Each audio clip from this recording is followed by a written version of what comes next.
전문가들은 뭐 어떤 프로젝트를 하거나 또 일을 하거나 사업을 할 때 영어 M으로 시작하는 이 5가지가 있어야 한다라고 말합니다. 자, M으로 시작하는 이 5가지. 자, 무엇일지 M으로 시작하는 영어 단어를 한번 다 떠올려 보시기 바랍니다. 자, 뭐가 있어야 될까요? 예, 1부에도 머니부터 나왔습니다. 맨 사람이요, 사람. 여러분 4차 혁명 시대에 인공지능이 급속도로 발전합니다. 하루 자고 나면 기술이 이렇게 발달할 정도로 아주 우리 사회가 급변하고 있는데, 그렇다 할지라도 사람이 있어야 일이 됩니다. 자, 두 번째는 뭘까요? 또 머니가 나왔습니다. 두 번째는 이 일을 왜 하려느냐, 미션, 왜 일을 하려 하느냐, 사명이 분명해야 그 일을 끝까지 할 수 있습니다. 자, 세 번째는 뭘까요? 이제 머니가 나와야죠. 여러분, 자본주의 세상에서 열정만 가지고 그 일을 끝까지 하는 데는 한계가 있습니다. 그래서 그 일을 하기 위해서는 돈이 필요하다는 거죠. 자, 네 번째는 뭘까요? 네 번째는 메소드예요. 무슨 말입니까? 그 일을 어떤 방법으로 할 것이냐 하는 것을 따져봐야 합니다. 아무리 좋은 일이라도 그 일을 할 때에 불법이 또 폭력이 동원이 되면 차라리 하지 않는 것이 더 좋겠죠. 자, 마지막 5번째는 뭡니까? 다섯 번째는 모여야 돼요. 모여서 언론도 하고 모여야 일이 추진을 할 수 있는 거예요. 자, 여러분, 뭐 이 외에도 여러 가지가 있겠죠. 그러나 적어도 저 5가지는 있어야 일이 된다. 그 프로젝트가 성공할 가능성이 커진다라고 말합니다. 자, 그러면 이 5가지 중에 가장 중요한 건 무엇일까요? 뭐 뭐니 해도 머니야, 안 썩으시네요. 사람이요, 사람. 자, 여러분 생각해 보십시오. 돈도 있습니다. 그리고 분명한 사명도 있고 방법도 압니다. 그러나 그 일을 할 사람이 세워지지 않으면 일이 제대로 되지 않아요. 반대로 조건은 여러 가지입니다. 뭐 여러 가지 필요한 것들이 없어요. 그래도 사람이 제대로 세워지면 그 사람이 방법도 찾고 돈도 구해서 그 일을 한다는 겁니다. 자, 그래서 사람이 가장 중요하다, 그렇게 말합니다.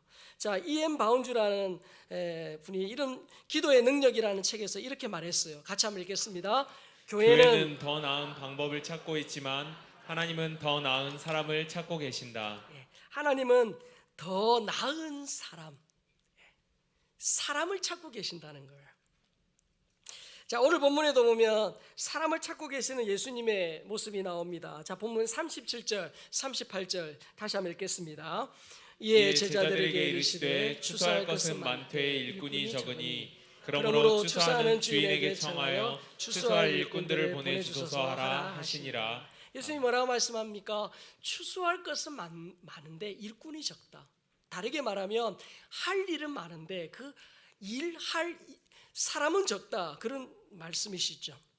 자, 그러면 여기서 예수님이 말씀하신 추수할 것, 해야 할 일이 뭐냐 하는 겁니다. 예수님 과연 무슨 일을 하셨느냐, 그리고 우리에게 무슨 일을 맡기시느냐 하는 거죠. 자, 본문 35절 다시 읽겠습니다. 예수께서 모든 도시와 마을에 두루다니사 그들의 회당에서 가르치시며 천국 복음을 전파하시며 모든 병과 모든 약한 것을 고치시니라. 자, 말씀을 띄어나 보십시오. 자, 예수님이 하신 일이 나옵니다. 크게 세 가지 나오죠. 뭐죠? 도시와 마을을 두루다니사 그들의 회당에서 뭐 하셨어요? 가르치신 거예요. 자, 그 다음 뭐죠? 천국 복음을 전파하신 거예요. 마지막으로 모든 병과 모든 약한 것을 고치신 거예요.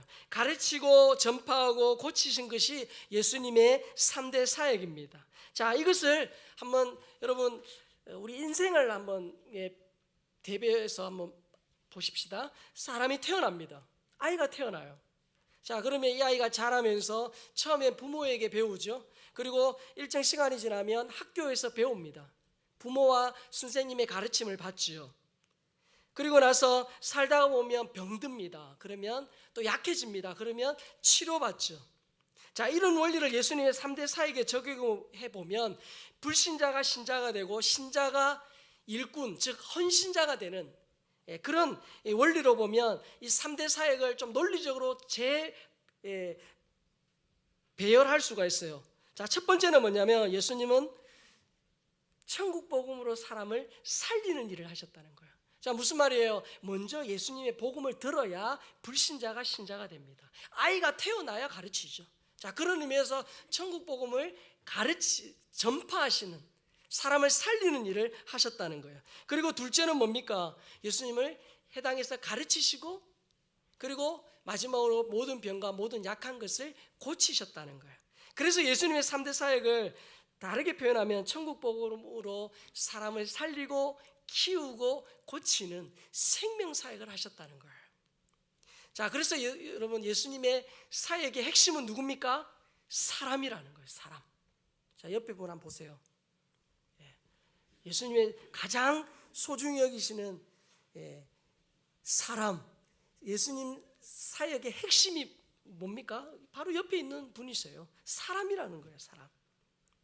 그래서 예수님은 도시와 마을을 다니시며 사람을 위한 3가지 사역을 하셨는데 첫 번째가 뭐라고 그랬죠? 사람을 살리는 일을 하셨다는 거예요. 사람을 살리는 일. 천국 복음으로 사람을 살리는 일을 하셨다는 거예요. 여러분, 복음이 뭡니까? 예수님은 아담의 죄로 지옥에 갈 수밖에 없는, 그래서 지옥에서 영원히 형벌받아야 될 우리 사람을 살리기 위하여 이 땅에 오신 거예요. 예수님이 하나님 되신 그분이 천국 보좌를 두시고 이 땅에 오신 이유가 뭡니까? 아담과 하와가 범죄했을 때 하나님이 약속하신 그 여인의 후손. 여러분, 이 땅에 자칭 내가 메시아다 하는 사람이 40여 명이 넘습니다. 우리나라에만. 자기가 예수라는 사람이 그 정도로 많아요. 그런데 여러분, 그런 교주들은 절대로 구원자가 아닙니다. 왜죠? 그 사람은 죄인이에요. 남자와 여자의 사이에서 태어난 모든 사람은 다 죄인이에요. 그래서 죄인이 죄인을 구원할 수 없다는 겁니다. 여러분, 그러나 예수님은 동정녀 마리아에게 태어나셨어요. 동정녀가 뭡니까? 남자와 여자 사이에 태어나신 게 아니에요. 그래서 예수님은 태어나시면서부터 죄가 없으신 분이에요. 그래서 그 예수님을 믿을 때 구원을 얻는 거예요. 그래서 여러분, 예수님 외에는 구원자가 없습니다. 예수님 외에는 구원자가 없어요. 뭐 대단한 어떤 사람이라 할지라도 예수 믿지 않으면 구원받을 수 없습니다. 그래서 예수님만이 구원자라는 이 복음을 전하는 일을 위해서 예수님이 직접 이 땅에 오셨다는 거예요. 두 번째 뭡니까? 예수님은 사람을 키우는 사역을 하셨다는 거예요. 아이가 태어났습니다. 그러면 태어나서 시간이 지나면 유치원 가고 초등학교, 중학교, 고등학교, 대학교 갑니다. 부모에게서, 선생님에게서 배우죠. 여러분, 잘 배워야 인류에 공헌하는 그런 사람으로 살아갈 수 있어요. 예수님도 어떻게 해요? 하나님 말씀으로 사람을 가르치면서 그들을 키우신 거예요. 특별히 12제자를 구별하여 그들을 밤낮 가르치신 거예요. 세 번째가 뭡니까? 예수님은 모든 병과 모든 약한 것을 고치는 사역을 하셨다는 거예요. 고치는 사역. 여러분, 예수님의 이 고침 사역은 전인적이에요. 여러분, 우리가 병들면 병원 갑니다. 그럼 의사 선생님이 진단하고 약도 주고 치료해 주세요. 참 의사분이 귀한 일을 하지만 여러분, 의사가 못 고치는 병도 굉장히 많다는 거 아시죠? 근데 여러분, 의사가 아무리 뛰어나다 할지라도 또 뭐 마음의 병을 고치는 의사도 있죠. 그러나 여러분, 이 병든 영혼, 이 죽은 영혼을 살리고 병든 영혼을 고치고 이 상한 마음을 고치는 전인적인 의사는 누구십니까? 하나님이시라는 거예요. 하나님이세요. 예수님은 육신의 질병을 치료해 주셨죠.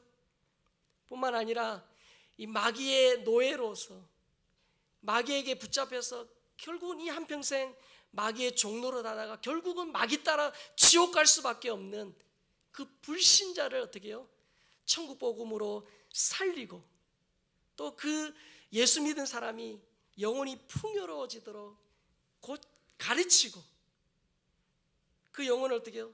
회복시키는 그 일을 하시는 분이 예수님이시라는 거예요. 그래서 예수님은 병든 마음을 고치는 마음의 의사세요. 예수님은 병들고 지친 영혼을 치료하고 회복하시는 분이에요. 사랑하는 성도 여러분, 왜 주일 오셔서 예배 드리십니까? 이 예배 가운데 하나님이 그 일을 하시는 거예요. 예배 가운데 여러분들의 심령을 만지시고 여러분들이 한 주간 동안 사시면서 마음에 병들었던 것, 또 삶의 고단한 문제 때문에 이 영혼이 피폐해지고 정말 누구에게도 말할 수 없는 그런 아픔을 가진 분들이 예배에 와서 하나님을 찬양하고 기도하고 말씀 듣고 그러는 과정 속에 죽은 영혼이 살아납니다. 병든 영혼이 치료가 돼요. 그리고 잠든 영혼이 깨어나는 그런 일들을 하신다는 거예요.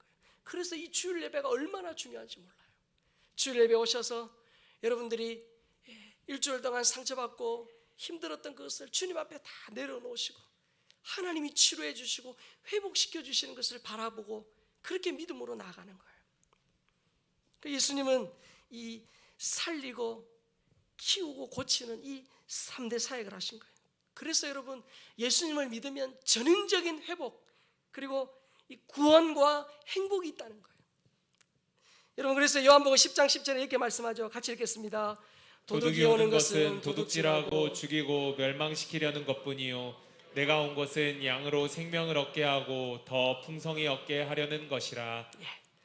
예수님의 사역을 한마디로 말하면 이 천국복음으로 사람을 살리고 키우고 고치는 그런 생명 사역을 하셨다는 거예요. 자, 근데 예수님이 이 일을 하실 때 오늘 본문 36절에 보니까 이 일을 하신 예수님의 마음이 나와요. 자, 같이 읽겠습니다. 무리를 보시고 불쌍히 여기시니 이는 그들이 목자 없는 양과 같이 고생하며 기진함이라. 무리를 보시는 예수님의 마음이 어떤 마음입니까? 불쌍히 여기신다, 그 마음이에요. 여기서 불쌍히 여기다 이 말은 우리 위장, 간장, 심장 같은 내장 전체가 아플 정도로, 우리 간절하다 말을 하잖아요. 간이 저릴 정도로, 우리의 이 내장이 아플 정도로 큰 자비와 긍휼과 연민의 마음, 그것이 불쌍히 여기는 마음이에요. 예수님은 사람을 그런 눈으로 보신다는 거예요. 나를 그런 눈으로 보신다는 거예요. 아직도 교회 밖에 하나님을 모르는 그들, 여전히 마귀의 속박에 괴로워하고 있는 그들을 보실 때 주님이 그런 불쌍히 여기는 마음으로 보신다는 거예요. 그리고 우리 교회 안에 성도들 신앙생활 하지만 여전히 삶의 여러 가지 어려운 문제 때문에 힘든 성도들을 그런 눈으로 우리 예수님 보신다는 거예요. 이 불쌍히 여기다 이 말을 좀 더 피부에 와닿게 표현하면 이런 겁니다. 여러분 자녀들을 키우셨잖아요. 여러분 자녀들 키울 때 갑자기 밤에 아플 때 있잖아요. 병원도 가기 어려운 그런 상황, 날이 밝기만을 바라보면서 밤새 열이 나는 그 아이, 뒤척이고 잠 못 자는 아이를 볼 때 여러분 마음이 어떠세요? 부모로서 내가 대신 아프면 좋겠다. 그게 부모의 마음 아닙니까? 마찬가지예요. 그 부모의 마음이 주님이 우리를 보시면서 불쌍히 여기신다라는 마음과 그래도 좀 이해가 되는 그런 표현입니다. 그러나 여러분, 예수님이 사람을 보시고 느끼는 그 자비와 긍휼과 연민은요, 부모가 아픈 자식을 보는 것과는 비교 자체가 안 돼요. 왜입니까? 부모는 아픈 그 당시만 보지만 예수님은 나의 과거와 현재와 미래, 영혼까지 보시는 분이에요. 부모는 기껏 해봐야 겉모습만 보지만 우리 주님은 나의 속마음뿐만 아니라 영혼과 내세까지 보시는 분이에요. 그래서 나를 구원하시려고 예수님을 보내주신 그 하나님의 자비와 긍휼, 그 은혜는 여러분 측량이 불가한 거예요. 측량이 안 되는 거예요. 예수님을 보내주신 하나님 아버지의 사랑은 이 세상의 그 어떤 사랑, 그 어떤 사람과 비교할 수 없다는 거예요. 주님이 교회 안의 사람이나 밖의 사람이나 그런 불쌍히 여기시는 분이시라는 거예요. 하나님은 오늘도 무리를 불쌍히 여기는 그 예수님의 마음을 가진 그 한 사람을 찾고 계신다는 거예요. 목자 없는 양과 같이 고생하며 기진한 사람을 예수님의 마음으로 도울 사람, 그 사람을 찾고 계신다는 거예요. 여러분, 예수님의 곁에는 세 부류의 사람이 있었습니다. 성경을 보니까 세 부류의 사람이 있었는데, 첫 번째는 뭐냐면 서기관과 바리새인들처럼 방해꾼이에요. 방해꾼. 이 서기관과 바리새인들이 볼 때 이 예수라는 젊은 청년이 나타났는데 자신들의 기득권을 위협하는 그런 눈에 가시 같은 존재인 거예요. 그래서 어떻게 합니까? 예수님 곁에 늘 있으면서 그 예수님의 행동을 사사건건 시비 걸어요. 그리고 예수님의 그 하는 말꼬리를 잡고 흔듭니다. 방해꾼이 있었다는 거예요. 둘째는 뭐냐? 구경꾼이에요. 구경꾼은 누구냐? 여러분, 예수님 곁에 구름대 같은 무리들이 있었어요. 많은 사람들이 있었어요. 왜 그들이 예수님을 따라다녔습니까? 오병이어 기적처럼 예수님 따라다니면 먹거리가 생겨요. 그리고 병자가 낫고요, 귀신이 쫓겨나니까 여러분, 그 얼마나 드라마틱합니까? 볼거리가 있는 거예요. 먹거리, 볼거리가 있으니까 예수님을 따라다녔어요. 그런데 여러분, 그들은 예수님과 일정 거리를 둡니다. 일정 거리를 두고 있어요. 그리고 언제라도 자신에게 손해가 될 만하면 등지고 예수님을 배반해 버리죠. 세 번째는 누구냐? 일꾼입니다. 일꾼. 일꾼은 복음과 하나님 나라를 위해 전적으로 헌신한 예수님의 제자, 그리고 사도 바울에게 있어서 동력자들이에요. 사랑하는 성도 여러분, 주의 교회에 방해꾼이나 구경꾼이나 그런 분 되지 마시고 모두 다 일꾼으로 쓰임받으시기를 주님의 이름으로 축복합니다. 여러분, 우리 교회는 예수님이 하신 것처럼 사람을 살리고 키우고 고치는 이 생명사역을 앞으로 더 힘있게 펼쳐나갈 거예요. 지금까지도 하나님 은혜로 해왔지만 앞으로 더 일들을 해나갈 것입니다. 그럴 때 여러분, 한 마음으로 함께 사역할 일꾼들이 필요하다는 거예요. 오늘은 특별히 내년 사역을 위한 일꾼들을 그렇게 모집합니다. 여러분, 지금 잘 섬기고 있는 분들은요, 그 자리에 여러분 계속 머물러 있으면서 충성하시기 바라요. 연말이 되면 많이 고민하세요. 내년 해야 되나 말아야 되나. 그러나 여러분, 우리의 인생이 금방 갑니다. 그리고 여러분, 나중에는요, 나이 들면 하려고 해도 못할 때가 와요.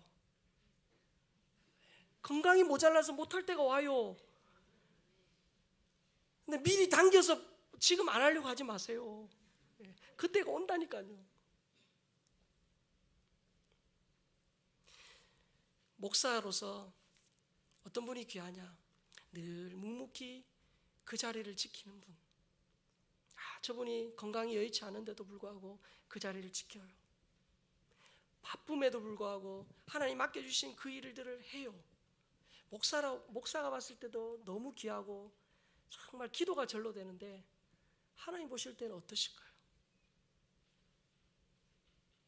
하나님 맡겨주신 그 귀한 일 하다 보면 지칠 때도 있어요.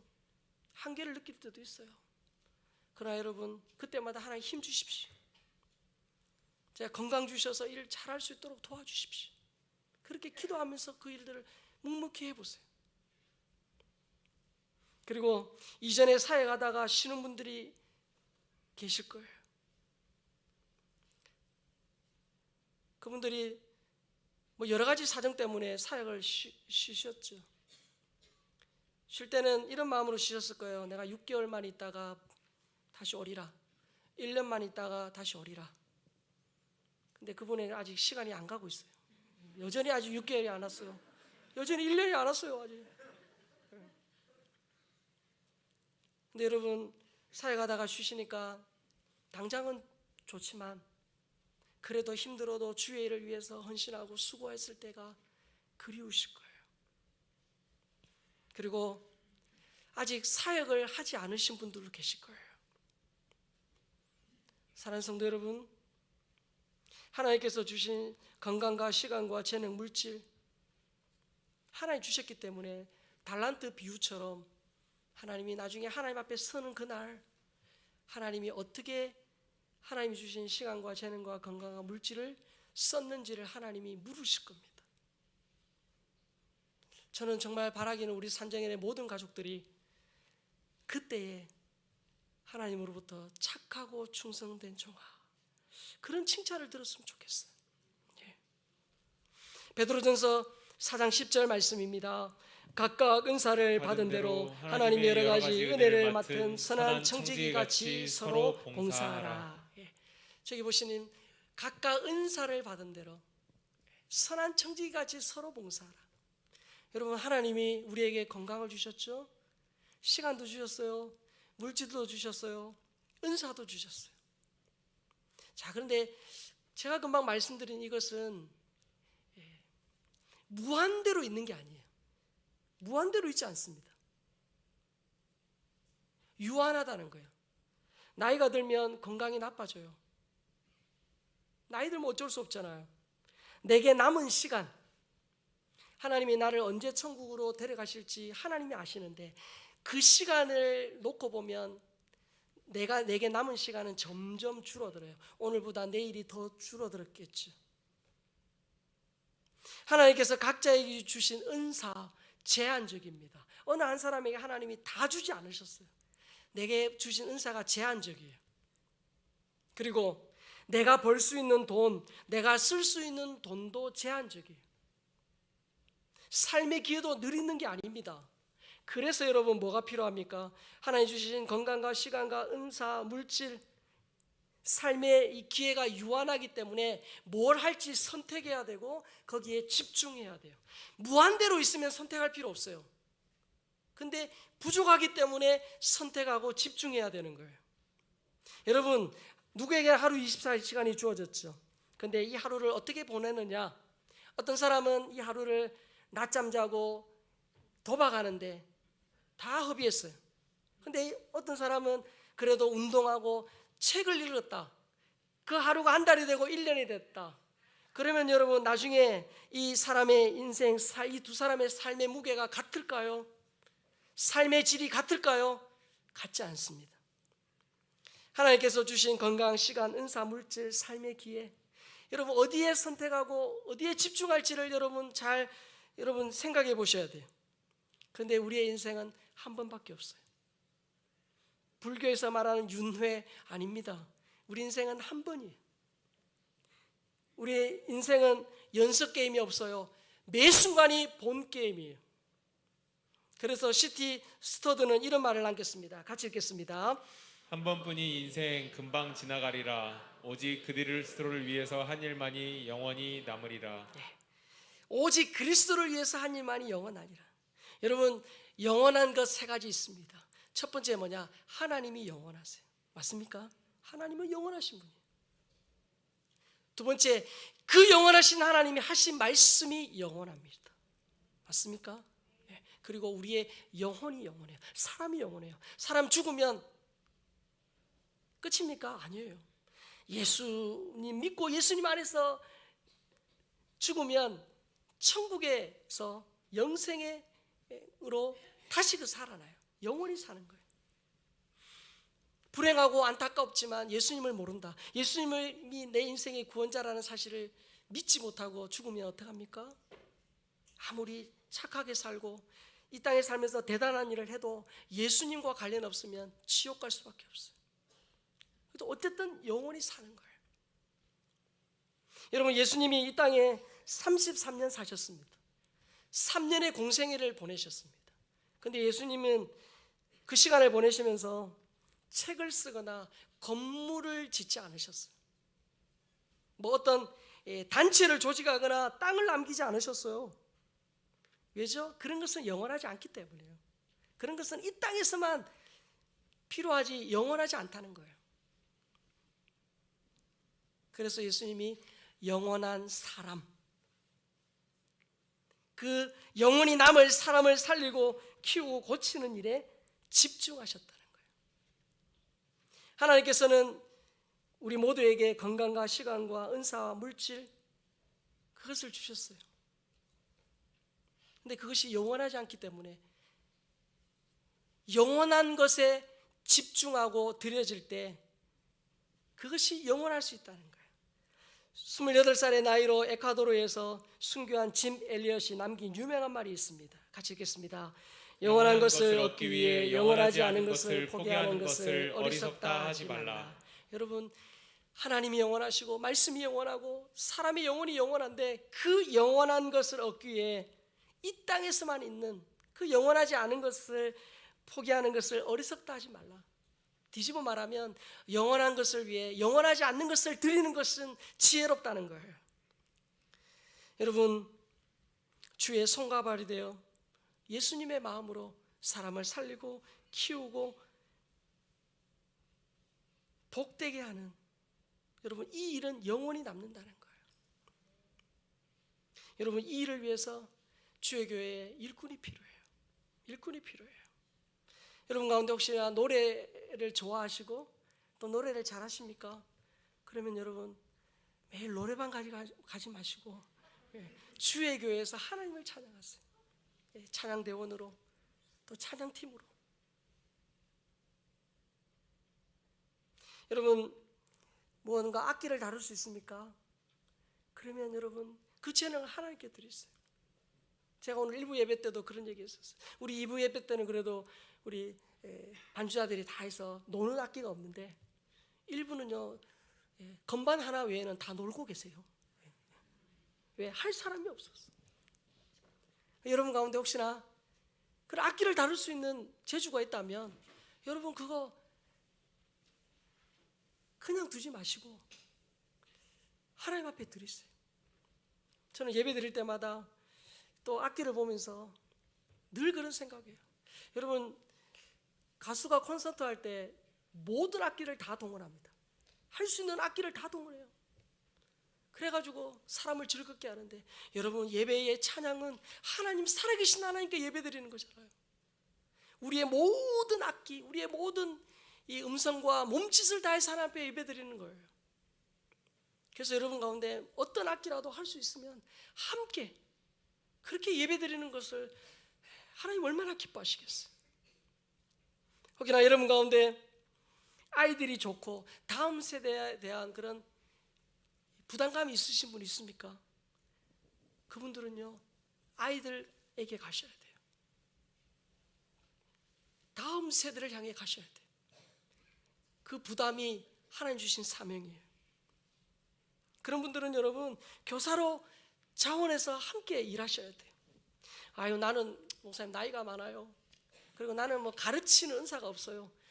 그런 분 계신데 여러분 그렇게 생각하지 마세요. 교사가 꼭 가르치는 일만 하는 거 아니에요. 가르치는 은사가 있는 분은 가르치시고 여러분 다음 세대 예배 가보세요. 그냥 아이들 오늘 아이들 그냥 여러분 엄마 미소로 할머니 할아버지 미소로 그 아이도 어떻게 해요? 반겨주고 아유 잘했다 칭찬해주고 격려해주는 것도 여러분 굉장한 귀한 일이에요. 간식 나누어 주는 것도 얼마나 귀한 일인데요. 한 명 누구 안 나눠줘봐요. 삐쳐서 안 와요. 예, 누구도 못 받는 친구가 없도록 다 잘 나눠주는 거 그것도 귀한 일이에요. 예. 그리고 여러분 자가용이 있으면 아이들 멀리 살아서 못 오는 아이들 있으면 그 아이들 태워주고 그것도 얼마나 귀한 일인데요. 여러분 인생의 가장 중요한 10대를 보내는 우리 중고등학생들 그들의 좋은 선배가 되어주시고 좋은 그런 친구가 되어주십시오. 주일학교에서 여러분 함께 일할 사람들이 너무 많이 필요해요. 여러분 전도해야지 부담 가진 분 계시죠? 혼자 하려니까 아유 못하겠다 겁난다 이런 분 계시면 여러분 영사 모임에 오시면 돼요. 그러면 이미 전도하시는 분들이 잘 가르쳐 주세요. 그리고 함께 하시는 거예요. 그러면요 부담은 반이 되고 보람은 배가 되는 거예요. 성도들을 말씀과 기도로 잘 섬기는 목자, 또 성도들을 위해 집중적으로 기도하는 이 중보기도 팀원들도 필요해요. 뿐만 아니에요. 방송실에서, 주방에서, 차량 운행으로, 또 주차 안내로, 청소로 할 일은 너무 많아요. 그런데 일꾼은 적으니까 한 사람이 두목 세목을 할 수밖에 없어요. 그러다 보니까 하는 사람은 너무 지치고 안 하는 분은 계속 구경꾼으로 있는 거예요. 나는 나이가 많아, 그러신 분 계세요? 그러면 그분은요, 그냥 오셔서 기도하시면 돼요. 네, 기도하시면 돼요. 사도 바울은 갈라디아 교인들에게 이렇게 말을 합니다. 따라해 봅시다. 짐을 서로 지라. 짐을 서로 지라. 네, 서로 짐을 지라는 거예요. 여러분, 주의 교회는 어느 한 사람의 헌신으로 세워지지 않습니다. 어느 한 사람이 많은 일을 하는 것은 하나님의 방법이 아니에요. 지체의 원리예요. 함께 어떻게 해요? 서로 책임지고 서로의 짐을 나누어 주는 거예요. 그래서 여러분 따라해 봅시다. 짐은 나누고 힘은 모아야 합니다. 힘은 모아야 합니다. 그래서 여러분 정말 바라기는 기존에 하신 분들은 계속 하십시오. 그리고 기존에 하시다가 지금 쉬고 있는 분은 다시 복귀하십시오. 그리고 아무 일도 하지 않고 그냥 주일 예배만 드리고 가시는 분, 그분 가운데 그래도 뭔가 할 수 있는 분은 이번 기회에 여러분들의 그 작은 것이라도 하나님 앞에 한번 들어보십시오. 그래서 바라기는 1인 1사역, 한 사람이 하나의 사역을 할 수 있으면 좋겠어요. 그래서 하나님 나라의 구경꾼이 되지 마시고 주의 나라의 일꾼, 헌신자로 쓰임받는 모든 주의 백성들 될 수 있기를 주님의 이름으로 축복합니다. 주를 위해 드린 그것 하나님이 꼭 기억하세요. 여러분들이 주를 위해서 시간을 드리고 물질을 드리고 건강을 드리고 재능을 드리잖아요. 하나님이 그걸 다 보시고 플러스 알파 이자 복리 이자 해서요, 하나님 때가 되면 다 주신다니까요. 해보세요. 하나님 오늘도 주의 손과 발이 될 사람을 찾고 계세요. 여러분들이 주의 손과 발이 되어 주십시오.